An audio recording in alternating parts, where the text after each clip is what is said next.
Visakhapatnam అనేటటువంటిదే industrial హబ్గా ఉంటుంది. ఎందుకంటే మాన్యువల్ రీసోర్సెస్ దొరుకుతారు, అక్కడ మనుషులు దొరుకుతారు, ప్లస్ బోలెడంత స్థలం ఉంది, ఊరు ఎక్స్పాన్షన్కి అవకాశం ఉంది. అమరావతి అంటే విజయవాడ, గుంటూరు ఈ చుట్టుపక్కల ఉన్న పల్లెలన్నింటినీ అనుసంధానిస్తే ఇది కూడా డెవలప్ అవుతుంది.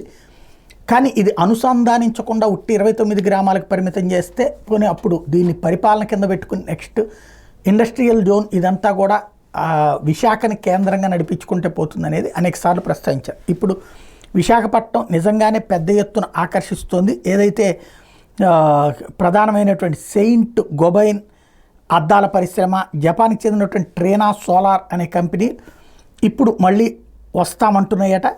అదే సమయంలో అచ్యుతాపురం సెజ్లో ప్రస్తుతం 160 వరకు చిన్న పెద్ద పరిశ్రమలు ఉంటాయి. ఇంకా 1500 ఎకరాల వరకు ఖాళీ భూములోనే చంద్రబాబు నేతృత్వంలోని కూటమి ప్రభుత్వం కొలువుదీరిన తర్వాత ఇక్కడ కొత్త పరిశ్రమలు ఏర్పడి పారిశ్రామికవేత్తలు ఆసక్తి చూపిస్తున్నారన్నటువంటిది హైలైట్ చేసుకొచ్చింది ఈనాడు. ప్రముఖ ఫార్మా కంపెనీ లారస్కి ఇప్పటికే అచ్యుతాపురం పరవాడలో 8 యూనిట్లోనే, తాజాగా అచ్యుతాపురం సెజ్లో 45 ఎకరాలు మరో యూనిట్ ఏర్పాటుకు సిద్ధమవుతుంది. ఇందుకోసం భూములు ఇవ్వాలంటూ ఇటీవల ఏపీఐసి సొమ్మును చెల్లించింది.